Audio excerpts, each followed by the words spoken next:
Assalamu alaikum viewers, welcome to show Live with Zainab.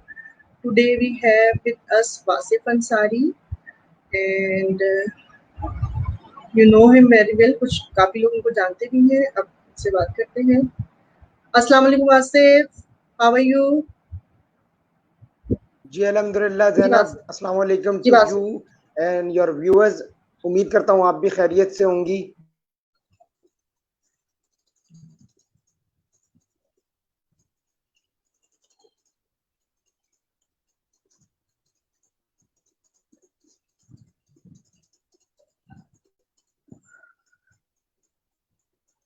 जी वासिफ अपना introduction दें थोड़ा सा. जी बिल्कुल. अगर मैं इंट्रोडक्शन दूं तो मेरा नाम वासिफ अंसारी है और मैं biases secretary for the local government youth parliament में सर्व कर रहा हूं और for the last 3 years I am part of the youth parliament. उसके अलावा मैं जो है वो कराची यूनिवर्सिटी से अपनी डिग्री परस्यू कर रहा हूँ और मेरे लिए एजाज़ की बात थी कि इस दफ़ा रमज़ान में जब लॉकडाउन था तो मोस्टली जो है वो लोग बाहर निकलने से जो है वो लॉकडाउन की वजह से कतरा रहे थे या परहेज कर रहे थे. तो बीइंग एट होम मैंने एक डिजिटल रमज़ान ट्रांसमिशन करी जो यूथ पार्लियामेंट के ऑफिशियल फेसबुक पेज YPTV पर जो है वो ऑन एयर हुई और मैं इसका इनिशिएटिव सिंध कैबिनेट के प्रेसिडेंट जनाब दीवान सनी साहब ने लिया और मैंने और मेरे दोस्त, बहुत मेरा प्यारा दोस्त है, भाइयों की तरह है, deputy secretary for the international relations Mohammad Talha Salim के साथ मैंने जो है वो इस रमज़ान ट्रांसमिशन को होस्ट करा, जिसके अंदर जो है वो हमने ब्यूरोक्रेट्स, बिजनेसमैन, पॉलिटिशियंस, तकरीबन हर फर्टर्निटी के लोग, जिसके अंदर मीडिया फर्टर्निटी के लोग भी थे और शोबिस फर्टर्निटी के लोग भी थे. मकसद ये रमज़ान ट्रांसमिशन का अगर आप लुब्बे लबाब पूछें या मकसद पूछें तो ये था कि हम ये चाहते हैं कि नौजवानों को, इस मुल्क का नौजवान इस मुल्क के लिए कुछ करना चाहता है, इस मुल्क के नौजवान को हम एम्पावर करना चाहते हैं कि आज से चंद साल बाद जब वो अपनी जो है वो प्रोफेशनल लाइफ में आए तो वो किसी ना किसी फर्टर्निटी का हिस्सा जरूर बनना चाहता है. वो चाहता है या तो सियासत का हिस्सा बने या वो पॉलिटिक्स का हिस्सा या वो बिजनेस का हिस्सा बने या मीडिया इंडस्ट्री का हिस्सा बने, शोबिज इंडस्ट्री का हिस्सा बने. तो क्यों ना हमको ऐसा एटमॉस्फेयर क्रिएट करके दें. इस वक्त जो है वो इस फर्टर्निटी में लीड कर रहे हैं, इस फर्टर्निटी को चला रहे हैं, इस फर्टर्निटी के बड़े नाम है, उनको उनके साथ एक सेशंस करके उनकी तरक्की के राज पूछ सकें. इस फर्टर्निटी में ग्रो होने के क्या मामलात हैं, क्या राज हैं, उन्होंने कैसे जीरो से शुरू करके जो है वो इस मकाम तक पहुंचे. तो वो जो एक्सपीरियंसेस हैं उनके वो बहुत मायने रखते हैं. और इस सेशन में भी हमने उनसे यही पूछा कि नौजवान जो इस फर्टर्निटी में आना चाहते हैं, आपकी फर्टर्निटी में आना चाहते हैं, वो कैसे जो है वो इसका हिस्सा बने और कैसे आगे चलकर अपना करियर को परस्यू कर सके. इसके साथ साथ एक चीज जो मेरी ऑर्गेनाइजेशन का भी और मेरा भी मानना ये है कि मैं ये समझता हूँ कि पाकिस्तान के नौजवान तबके को पाकिस्तान के सिस्टम का हिस्सा बनना होगा, क्योंकि पाकिस्तान का नौजवान तबका इस वक्त में, अगर नौजवानों की बात करूँ तो वो इस मुल्क के लिए कुछ करना चाहते हैं. और नौजवान मैं समझता हूँ एक जज्बाती, आपकी जो कौम होती है उसका एक जज्बाती ग्रुप होता है जो इस मुल्क से मोहब्बत बेइंतहा करता है और इस मुल्क की तरक्की के लिए कुछ करना चाहता है. तो वो नौजवान जो इस मुल्क की तरक्की के लिए कुछ भी करना चाहते हैं, उनके लिए मैं बेस्ट अपॉर्चुनिटी ये है कि वो सिस्टम का हिस्सा बने और सिस्टम का हिस्सा बन के जो है वो सिस्टम की निज़ाम की बेहतरी के अंदर अपना किरदार अदा करें, सिस्टम का हिस्सा बने. और इसीलिए मैं ये कहता हूँ कि नौजवानों को सियासत का भी हिस्सा बनना चाहिए, नौजवानों को ब्यूरोक्रेसी, डिप्लोमेसी और मिलिट्री फोर्सेस का भी हिस्सा बनना चाहिए. क्योंकि अगर आप ये समझते हैं, और कुछ लोग पॉलिटिशियंस पर बहुत ज़्यादा तनकीद करते हैं कि हमारे पॉलिटिशियंस शायद डिसऑनेस्ट है, वो करप्ट हैं, वो इलिटरेट हैं, वो इनएजुकेटेड हैं और वो हमारी तर्जुमानी सही अंदाज से नहीं करते. तो मैं उन तमाम लोगों से ये कहता हूँ जो ये बात करते हैं कि अगर आप पढ़ा लिखा नौजवान, पढ़ा लिखा तबका ही इन तमाम निज़ाम का सिस्टम नहीं और हिस्सा नहीं बनेगा, तो फिर कौन इस सिस्टम का हिस्सा? तो वही लोग बनेंगे जिनको आप क्रिटिसाइज करते हैं. क्योंकि एक बात की जाती है सियासत के अंदर के कभी स्पेस जो है वो खाली नहीं रहता, स्पेस क्रिएट होता है तो उसको भरा जाता है. आप नहीं भरेंगे, जो स्पेस क्रिएट हुआ पढ़े लिखे तबके ने जो स्पेस क्रिएट किया था वो उन्हीं लोगों ने पूरा किया जो आज हमारे जो है वो सियासतदान है जो असेंबलियों में बैठे हैं। और मैं आज भी ये कहता हूँ अपने नौजवान तबके से, अपने पढ़े लिखे नौजवान से, कि वो सिस्टम का हिस्सा बने और मुल्क की बेहतरी का अपना किरदार अदा करें। ठीक। अच्छा आसिफ, थोड़ा सा आप मुझे ये बताएंगे अपनी आपकी जो ऑर्गेनाइजेशन है उसका थोड़ा सा व्यूज बताएं, और आप थोड़ा सा अपना शुरू से बताएं कि आपने कहाँ से एजुकेशन ली, क्या ली, थोड़ा सा उसको भी करें, और फिर अपनी ऑर्गेनाइजेशन, और फिर यूथ और पॉलिटिक्स दोनों का भी आपने बताया है काफी, लेकिन अपनी ऑर्गेनाइजेशन के थ्रू थोड़ा सा इनको गाइड करें, जैसे जो लोग हैं जो थोड़ा सा जानना चाहते हैं वो थोड़ा सा उनको भी हेल्प हो जाएगी ना। जी,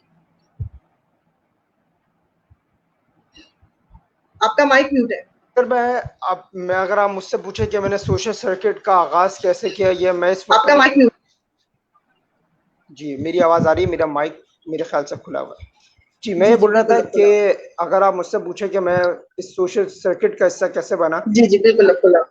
तो मैंने अब इस मैं सोशल सर्किट का आगाज, ये मेरी जो सोशल एक्सपीरियंस का आगाज है वो बैक इन 2017, दिसंबर 2017 में मैंने यूथ पार्लियामेंट ज्वाइन करी। और मेरे लिए एक फ़ख्र की बात थी कि एक पाकिस्तान की सबसे बड़ी यूथ ऑर्गेनाइजेशन के अंदर मैंने 6 माह बाद होने वाले इलेक्शन में कॉन्टेस्ट करा। ऑल्दो वो कुछ वोटों की है वो कमी बेशी की वजह से वो मैं इलेक्शन को जीत नहीं सका, लेकिन अगले साल मैंने फिर कॉन्टेस्ट करा और जितनी बड़ी मार्जिन से आ रहा था तकरीबन उतनी उससे डबल की मार्जिन से मैंने जो है वो क्लीन स्वीप करा। और मेरे जो वोट थे वो तकरीबन one of the highest vote थे मेरे ख्याल से। शायद मैंने सेकंड हाईएस्ट या थर्ड हाईएस्ट वोट मैंने गैदर करे थे। और उन चंद लोगों में था ऐसे था जिनके बारे में ये कहा जा रहा था कि ये जो है वो जीती हुई सीट है या ये शायद वन साइडेड मुकाबला होगा। लेकिन वो वन साइडेड मुकाबला, मैं तो ये इस बात पे यकीन नहीं रखता कि आप वन साइडेड कभी भी मुकाबला होता है, क्योंकि सियासत के अंदर वही कामयाब होता है जो अच्छा, जिसकी कैंपेनिंग हो, जिसका मेरिट की बुनियाद पर फैसला होता है। अगर मैं समझता हूँ कि मुझसे ज्यादा अहल अहल रखने वाला शख्स मेरे मुकाबले में खड़ा होता तो शायद मैं हार जाता। और हमारी ऑर्गेनाइजेशन के अंदर एक बात जो बहुत कॉमन है या नॉर्मली लोगों के यहाँ या ऑर्गेनाइजेशन में नहीं होती, वो ये है कि हम, जो हमारी नॉर्मल पॉलिटिक्स में भी होता है, कि हम जो है वो जबान की बुनियाद पर वोट देते हैं, हम सेक्ट की बुनियाद पर वोट देते हैं, हम इलाकाई खुद मुख्तारी की बिना पर वोट देते हैं। और मोस्टली यही सियासत है हमारे मुल्क की कि हम मेरिट की बुनियाद पर वोट नहीं देते। लेकिन मैं समझता हूँ पाकिस्तान में साफ सुथरी सियासत का आगाज यूथ पार्लियामेंट ने अमली तौर पर दिखा दिया है। और इस साल के जो सिंध कैबिनेट के प्रेसिडेंट हैं वो यूथ पार्लियामेंट की तारीख, जो 15 साल तारीख है, उसके कम उम्र तरीन प्रेसिडेंट भी हैं। उसके साथ साथ उनको ये एजाज भी हासिल है कि वो यूथ पार्लियामेंट के पहले नॉन मुस्लिम प्रेसिडेंट भी हैं। दीवान सनी उनका नाम है।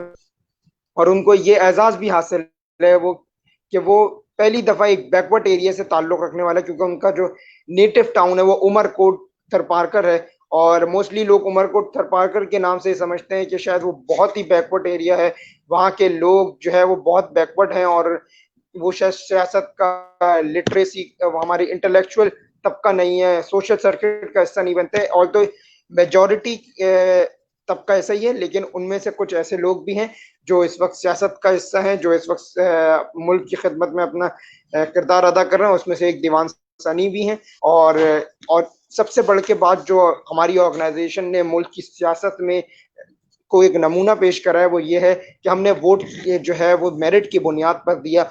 और जिसने दीवान सैनी को वोट दिया वो 98% तबका वो था जो उनके रिलीजन से ताल्लुक नहीं रखता था। अच्छा, उसकी उसके अलावा 80% से ज्यादा जो वोटर्स थे उसके जो है वो हम जुबान भी नहीं थे, क्योंकि he is a Sindhi speaking. और जो 80% हमारा वोटर था वो उर्दू स्पीकिंग था।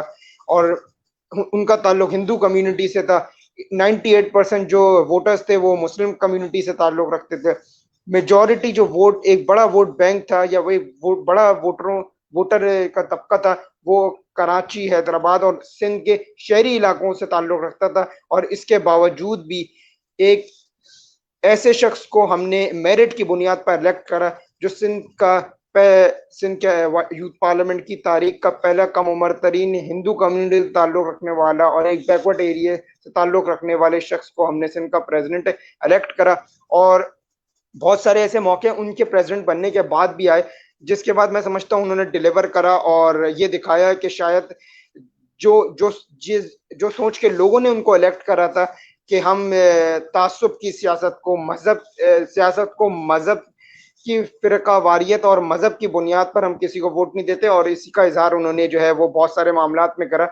जब हिंदू कम्युनिटी के ऊपर फोर्स कन्वर्जन की बात हुई, जब दो तीन मामले ऐसे हिंदू कम्युनिटी के ऊपर आए, तो उन्होंने बड़े टेक्निकली और एक जो है वो शऊर और सियासी शऊर रखने वाले शख्स की तरह दोनों सेक्ट दोनों तरफ के मामलात को देखते हुए ऐसा फैसला करा। और ऐसे उनके जो जुमले थे या उनके जो ट्वीट्स थे वो ऐसे थे कि वो किसी की दिल आजारी नहीं कर रहे थे, वो उस शख्स की बुराई कर रहे थे जिसने ये सब किया। उन्होंने कभी हमें ये महसूस नहीं होने दिया, या उनके जो जुमले थे या स्टेटमेंट्स थी वो ऐसी हमारे रिलीजन को कभी हिट नहीं करी।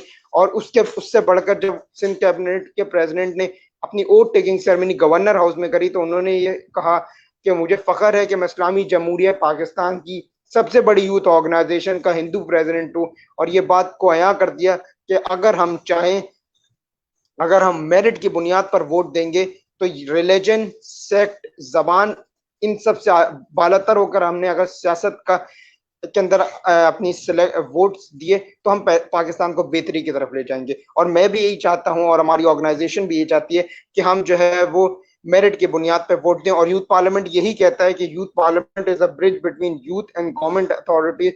हम पाकिस्तान के नौजवानों को एम्पावर करना चाहते हैं कि पाकिस्तान के नौजवान पाकिस्तान का सिस्टम का हिस्सा बन के पाकिस्तान की बेहतरी के लिए काम करें। और वो तमाम लोग जो पाकिस्तान की बेहतरी के लिए काम करना चाहते हैं, youth parliament is the best opportunity. Because अगर मैं अभी कोविड की ही बात कर लूं तो कोविड-19 के अंदर government of Sindh local government department का और यूथ पार्लियामेंट का एक एमओयू साइन हुआ, जिसके बाद हम जो है शहरी सिंध और जो रूरल एरियाज हैं उसके अंदर लोगों की बका के लिए जो प्रॉब्लम्स उनको फेस हो रही हैं उसके ऊपर हम काम कर रहे हैं। ना सिर्फ शहरी सिंध में बल्कि जो हमारे देहाती सिंध के लोग हैं उनके लिए भी हम बेहतरी का काम कर रहे हैं। और भी ऑर्गेनाइजेशंस अपने तहत काम कर रहे हैं, लेकिन हम ये समझते हैं कि गवर्नमेंट जिनको वोट देके लोगों ने इलेक्ट करा है, हम ये चाहते हैं कि इलेक्टोरल्स के साथ मिलकर हम सिंध की बेहतरी के लिए काम करें, मुल्क की बेहतरी के लिए काम करें।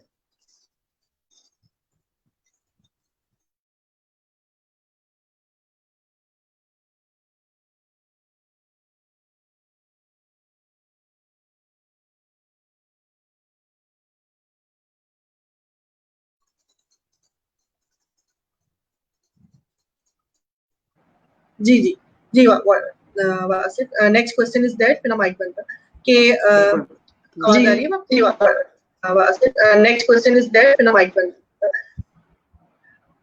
कि कि जितने भी डिजिटल टूल्स हैं, चाहे वो वाईफाई हो, चाहे वो फेसबुक हो, चाहे वो लैपटॉप हो, चाहे वो स्मार्टफोन हो, वो कितना पॉजिटिव इम्पैक्ट डालती हैं ऑन एवरी ह्यूमन, हर इंसान पे वो कितना पॉजिटिवली इम्पैक्ट डालती है, आप इसको थोड़ा सा बताएंगे?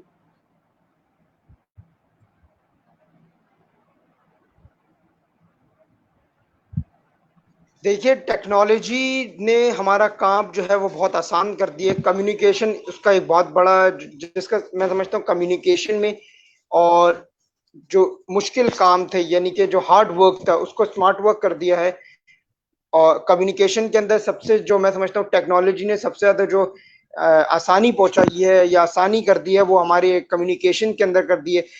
और आप आज से पहले जो है वो लोग खत लिखा करते थे जो 2 महीने 3 महीने बाद जो है वो लोगों तक पहुंचता था। उसके बाद टेलीफोन का दौर आया। टेलीफोन के दौर के अंदर आपको कनेक्शन के इश्यूज होते थे, लाइनें टूट जाती थी, तार या जो टेलीग्राम हुआ करते थे उसके अंदर भी मामला थे। लेकिन अगर आज मैं व्हाट्सएप, फेसबुक, मैसेंजर की बात कर लूं, ईएमओ की बात कर लूं, तो उसके अंदर आप मैसेज भेजते हैं with the passage and with no time आपका मैसेज सामने वाले को रिसीव हो जाता है। इसी तरह हम जब किसी को कॉल करते हैं, चाहे वो उसके नंबर पे करें, तो चाहे हम उसको व्हाट्सएप पे करें या मैसेंजर के थ्रू करें, तो कॉल आपकी विद द नो टाइम जो है वो कनेक्ट हो जाती है। जो आवाज आती है आपको, वो उसके अंदर जो क्लैरिटी होती है, ये सब टेक्नोलॉजी का कमाल है। उसके अलावा रोबोटिक्स के अंदर जो हमने काम करा है, हमारी जो इंडस्ट्री है, वो उसके अंदर हम मैन फ्री इंडस्ट्री की तरफ जो हम रेवोल्यूशन है, जो इंडस्ट्रियल रेवोल्यूशन है, जो मैन फ्री इंडस्ट्रियल रेवोल्यूशन है, उसके अंदर हम जो काम कर रहे हैं, उसके अंदर सबसे बड़ा किरदार आपकी टेक्नोलॉजी का है। ऐसे बहुत सारे काम जो आज जिसके अंदर शायद ह्यूमन लाइफ को सिक्योर करना या उसकी जो लाइफ थी वो डेंजर में होती थी, आज वो तमाम काम आप जो है वो रोबोटिक्स के या रोबोट्स के थ्रू कर रहे हैं। उसकी वजह से आपका काम भी जो है वो आसानी से हो जाता है और जल्दी हो जाता है।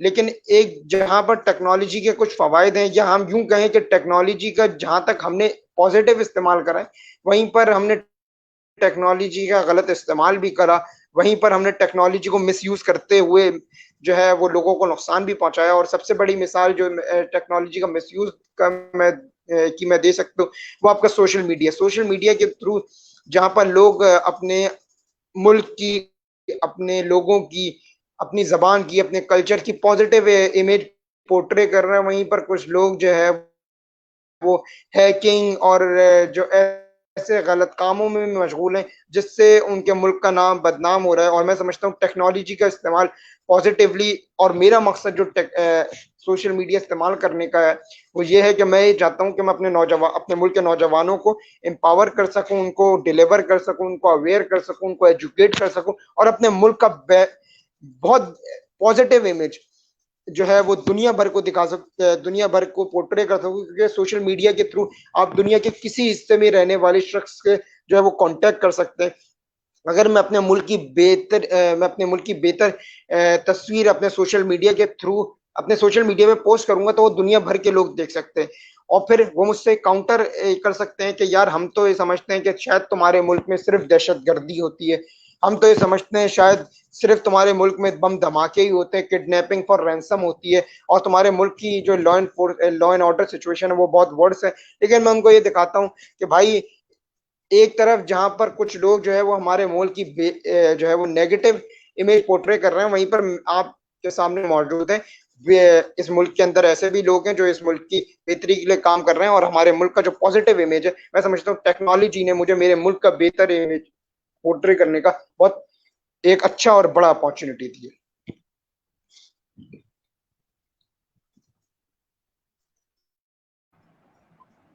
ओके, अच्छा, my next question is that Wasif, आप इतना काम करें यूथ के साथ, तो आप मुझे ये बताएं कि नेक्स्ट क्वेश्चन जी जी, अगर जैनब मुझे आप ये बताएं कि जब इंसान जैनब अगर मुझे इसी सवाल पे एक जुमला और बोलने की इजाजत दें, तो मैं एक जुमला और कहना चाहूंगा। सोशल मीडिया, एक जुमला मैं जो है वो मिस आउट कर गया था, वो ये है कि सोशल मीडिया के आपका माइक म्यूट है, अनम्यूट करें वासिफ पहले माइक को।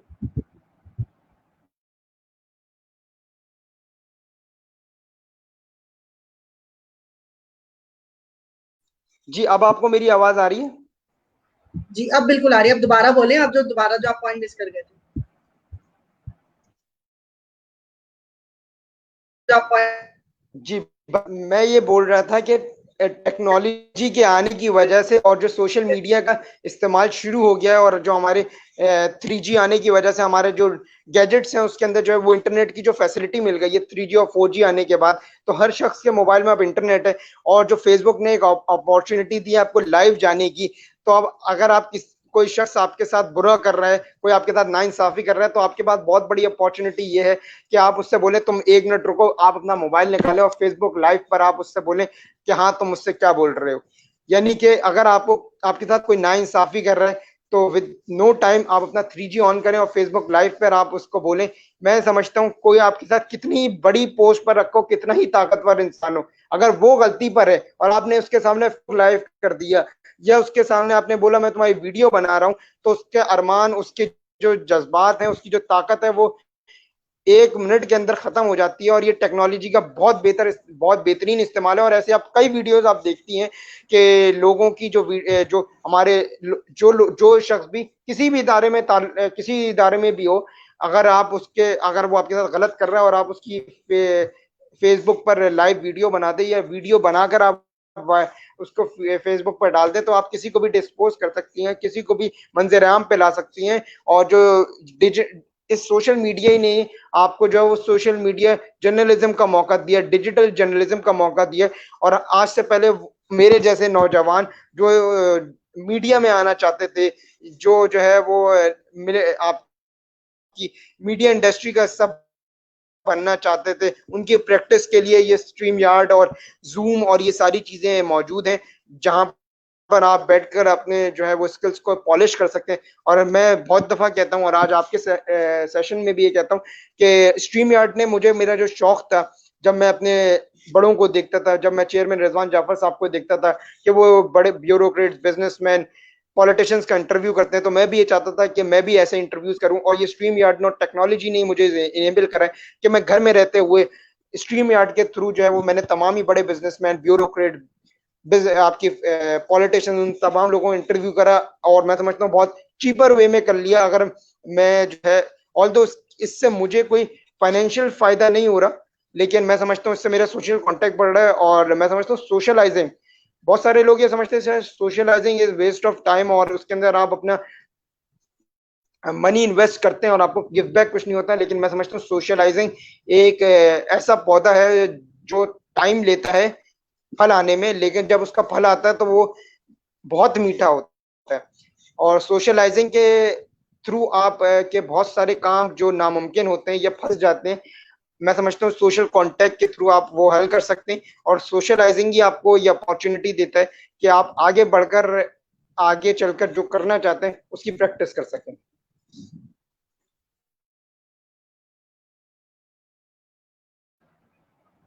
जी वासिफ, अच्छा मेरा नेक्स्ट क्वेश्चन ये था आपसे कि मैं जो करी थी, आपने एक पॉइंट ऐड कर दिया, बहुत अच्छा किया। सेल्फलेसनेस, ठीक है, जब हम सेल्फलेस हो जाते हैं, हम किसी की हम हेल्प करते हैं, बेसिकली हमें उससे कोई फायदा नहीं होता, लेकिन हमें वो चीज खुद को कितना सेटिस्फाई करती है, आप इसको थोड़ा सा एक्सप्लेन करेंगे?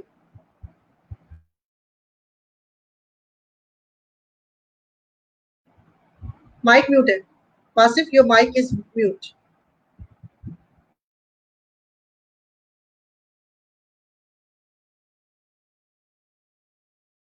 ये जब आप किसी की खिदमत करते हैं ना, सेल्फलेसनेस, जो एक लफ्ज है सेल्फलेसनेस, उसका मकसद ये है कि आप किसी की खिदमत करते हैं, उसके ऊपर आपका कोई मकसद नहीं होता। और लोग ये समझते हैं कि शायद किसी की खिदमत करने से उनको क्या मिलेगा। देखिए, एक होता है जहनी सुकून और एक होता है रूहानी सुकून। जब आप किसी की खिदमत करते हैं ना, जब आप किसी को बेलौस खिदमत करते हैं, किसी की आप इस वजह से खिदमत करते हैं कि बस वो खुश हो जाए, आप जब अपना फायदे से ज्यादा लोगों के फायदे के बारे में सोचते हैं ना, तो आप वो काम कर रहे हैं, आप मुल्क की बेहतरी, आप लोगों की, सोसाइटी के बेटरमेंट के लिए काम कर रहे हैं। आपको कोई फायदा नहीं मिलता आप किसी की हेल्प आउट कर दें, किसी की ऐसी हेल्प आउट करें जिससे आपको कोई फायदा नहीं है। ऑल तो आपका जो है वो उसमें शायद फाइनेंशियल कुछ लग रहा हो, या आपका माली जिस्मानी तौर पे कुछ आपके एफर्ट्स हो, लेकिन आपको कोई गिव बैक नहीं है, ये आपको पता है, लेकिन आप फिर भी कर रहे हैं, क्योंकि आप, हर शख्स को एक सुकून चाहिए। लोग ये कहते हैं पैसा सब कुछ होता है, लेकिन पैसे से बढ़कर सुकून होता है। अगर आपके पास बहुत पैसा और सुकून नहीं है तो आप उस पैसे का क्या करेंगे? आपको सुकून हासिल करना है, आपको रूहानी तस्कीन चाहिए, और उस रूहानी तस्कीन के लिए आप लोगों की खिदमत करते हैं। और जो एक बहुत मैं समझता हूँ बड़ा काम है। और मैं समझता हूँ मेरा शहर जिसमें मैं रहता हूँ, कराची, वो इस मुल्क का सबसे ज्यादा चैरिटी गिविंग शहर है। इस मुल्क में ऐसे ऐसे लोग रहते हैं जो, मैं बहुत सारी ऑर्गेनाइजेशंस का हिस्सा हूँ, वेलफेयर ऑर्गेनाइजेशन का हिस्सा हूँ। वो लोग जो पाकिस्तान की एजुकेशन पे काम कर रहे हैं, हेल्थ सेक्टर में काम कर रहे हैं, जब मैं उनके लोगों से मिलता हूँ तो वो मुझसे कहते हैं कि इस मुल्क में, इस शहर में ऐसे लोग भी रहते हैं जो हम जिन्हें फोन करें और वो ये पूछते हैं कि पैसे कितने चाहिए। मतलब अगर हम उनसे कहें कि ये प्रोजेक्ट हम शुरू करना चाहते हैं, तो वो ये नहीं पूछते इसके अंदर ये कैसे करोगे, इसके अंदर ये कैसे करोगे, ये कहाँ से खरीदो, ये वो कहाँ से खरीदोगे। वो उनका सिर्फ जुमला या उनका सवाल ये होता है, प्रोजेक्ट की अमाउंट क्या है, उसके अंदर पैसे कितने चाहिए। और मैं ऐसे लोगों को भी जानता हूं जो, और ऐसे प्रोजेक्ट्स भी मैंने देखे हैं बनते हुए अपने सामने, जो जीरो से शुरू हुए और बड़े बड़े प्रोजेक्ट्स चल रहे हैं।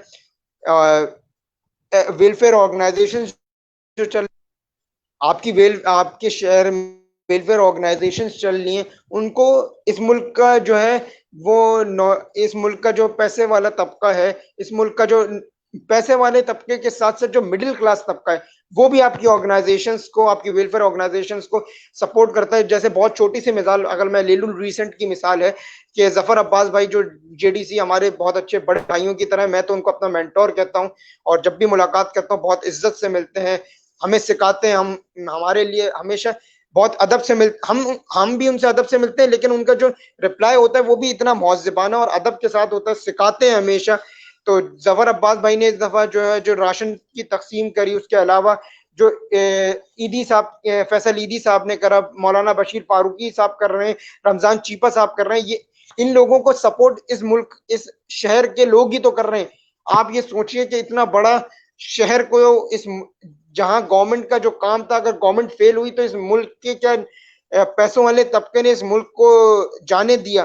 क्या इस मुल्क में जो साहिब हैसियत लोग हैं, क्या उन्होंने भूखे मरने दिए शहर के लोगों को? इस शहर के लोगों को की खिदमत करने के लिए वो आगे बढ़े, आपके वेलफेयर ऑर्गेनाइजेशन आगे बढ़ी और शहर को बहुत अच्छे से संभाला। और इसकी एक बहुत बड़ी मिसाल जो जफर भाई ने अभी रिसेंट इनिशिएटिव लिया, उन्होंने जो कोरोना फ्री पाकिस्तान की तारीख का पहला प्राइवेट सेक्टर के अंदर फ्री हॉस्पिटल खोला है। जब यूं कहूं कि पाकिस्तान की तारीख के अंदर प्राइवेट सेक्टर के दो तीन और हॉस्पिटल्स में, जिसमें इंटस हॉस्पिटल है, और भी ऑर्गेनाइज ऐसे हॉस्पिटल हैं जो प्राइवेट सेक्टर के अंदर फ्री ऑफ कॉस्ट जो है वो हेल्थ सेक्टर पे काम कर रहे हैं।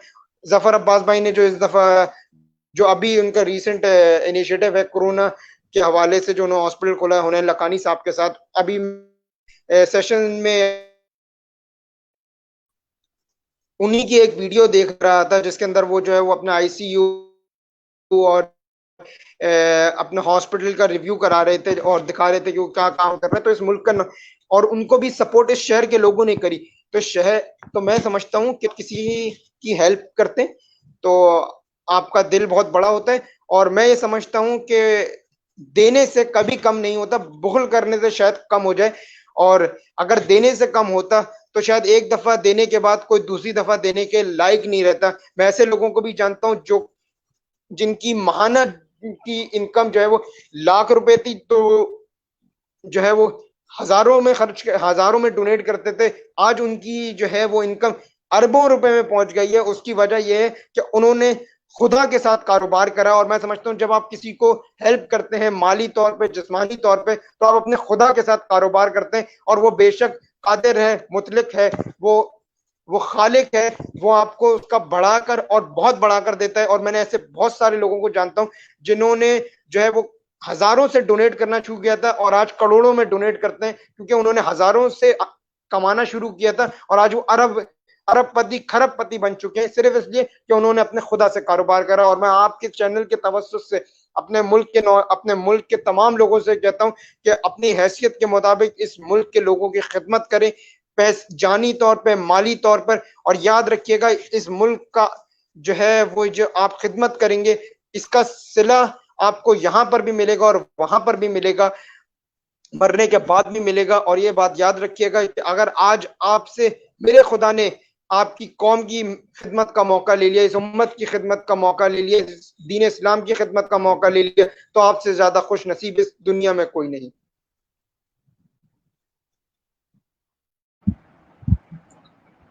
थैंक यू वासिफ, आपने बहुत अच्छा आंसर को एक्सप्लेन भी किया है।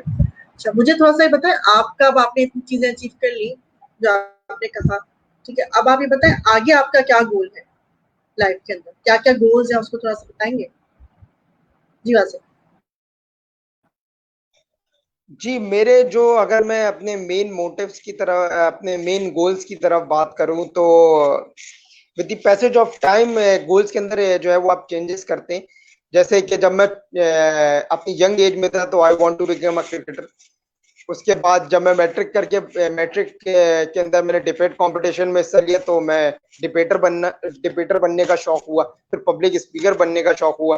और जब मैं यूथ पार्लियामेंट में आ गया तो फिर मेरा मकसद जो है वो क्रिकेट और स्पीकिंग से निकल कर सियासत में आ गया।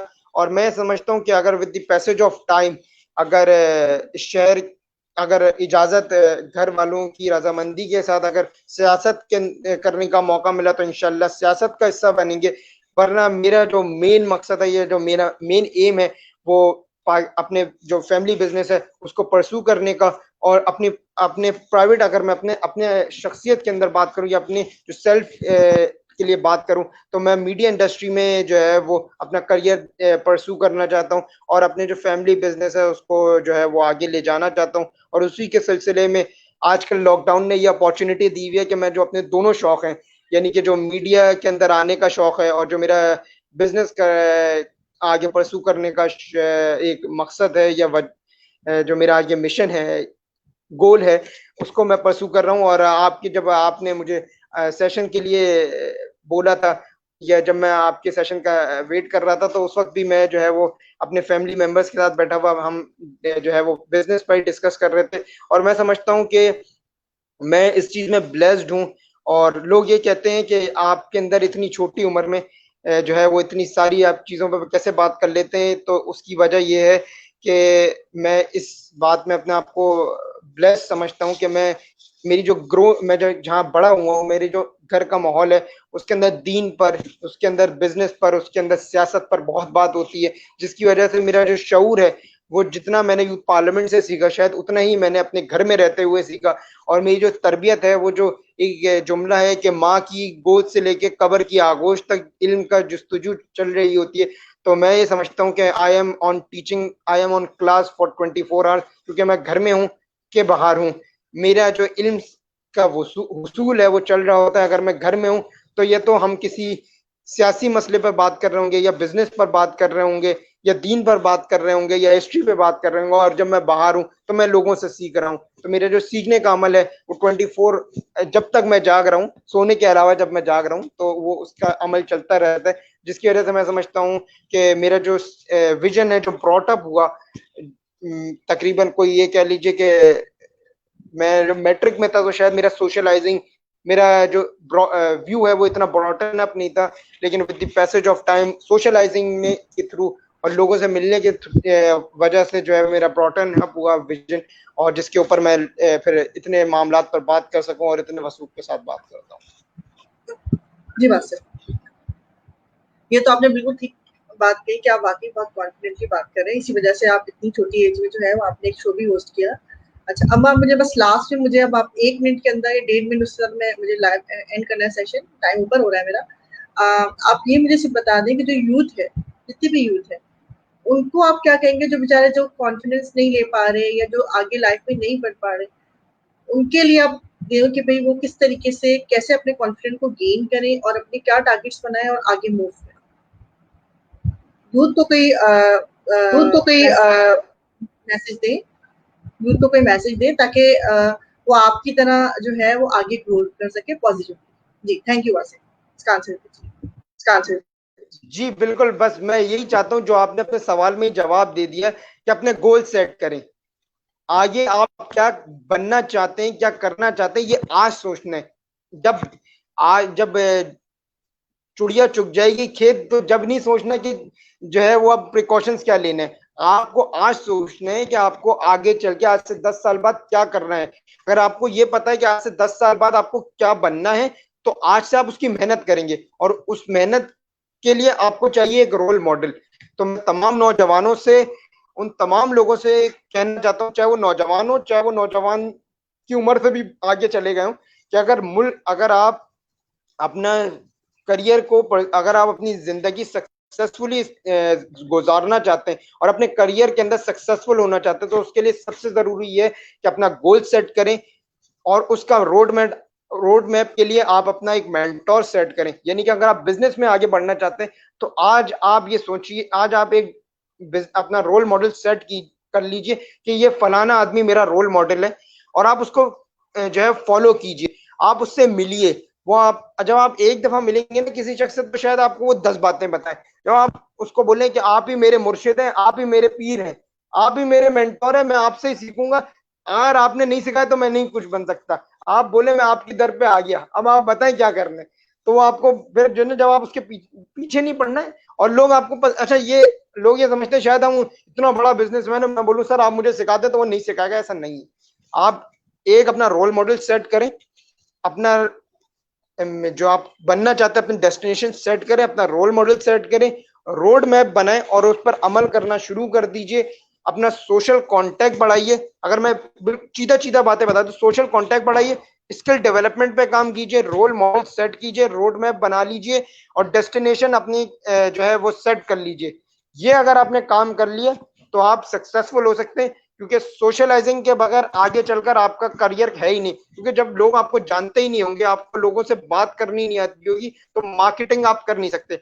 और आगे चलकर सिर्फ काम वही कर सकेगा जिसके कम्युनिकेशन स्किल्स अच्छे होंगे, जिसको अपनी प्रोडक्ट को मार्केट करना आता होगा, जिसके सोशल कॉन्टेक्ट होंगे। आपके मैं आपको आज आपके चैनल के तवज्जुह से एक बात कहना चाहता हूँ तमाम लोगों के लिए, कि जिसका जितना मजबूत सोशल कांटेक्ट होगा वो उतना ही मजबूत है। अगर आपके सोशल कांटेक्ट 18 साल की उम्र में बहुत ज्यादा हैं और बहुत मजबूत हैं, तो आप एक 50 साल के शख्स जिसकी 35 साल प्रोफेशनल जिंदगी है, अगर आपके 18 साल में इतने बड़े, इतने अच्छे और इतने मजबूत कांटेक्ट है, तो आप 50 साल की जिंदगी गुजारने के बाद एक शख्स ने नहीं बनाए, तो आप उससे ज्यादा कामयाब है। क्योंकि देखिए, मसलों के हल या तो देर से निकलते हैं या लोगों से और कांटेक्ट से निकलते हैं। तो सोशल कांटेक्ट बढ़ाइए, अपनी स्किल्स पे काम करिए। लोग ये समझते हैं शायद डिग्री हासिल करने से तरक्की मिलती है। डिग्री आपको सिर्फ आपके इंटरव्यू रूम तक पहुंचा सकती है, आगे आपको आपके स्किल्स पे काम कर रहे हैं, अपना रोल मॉडल सेट करें, वो आपको आपकी तरक्की की राह दिखाएगा, उसके डूज एंड डोंट्स बताएगा। रोड मैप बना लेंगे, डेस्टिनेशन पता होगी, मेंटोर मौजूद होगा, रोल मॉडल मौजूद होगा, वो आपको उस मुकाम तक पहुंचा देगा। और ना सिर्फ अपनी तरक्की के लिए सोचिए, सबसे बढ़कर मुल्क की तरक्की के लिए सोचिए। और तमाम लोग ये समझते हैं शायद सेल्फ मेकिंग जो है वो वासिफ नेशन मेकिंग है। वासिफ तो मैं आप तमाम लोगों से कहूंगा, मुल्क अपनी तरक्की के साथ साथ मुल्क की तरक्की भी कीजिए। और वो अलग बात के खामोश खड़े रहते हैं, मगर जो लोग बड़े होते हैं वो बड़े रहते हैं, क्योंकि हमारा शजरा भी मिलता है ऐसे दरवेशों से जिनके कदमों में कई ताज पड़े रहते हैं। बहुत शुक्रिया, नवाजिश। Thank you so much Wasif. इंशाल्लाह आई होप कि दोबारा आपसे किसी सेशन में जरूर मुलाकात होगी। थैंक यू सो मच, आप अपने इतना टाइम दिया। व्यूअर्स, इंशाल्लाह नेक्स्ट सेशन के साथ मैं दोबारा हाजिर होंगी लाइव जैनब से। Thank you so much. Allah Hafiz.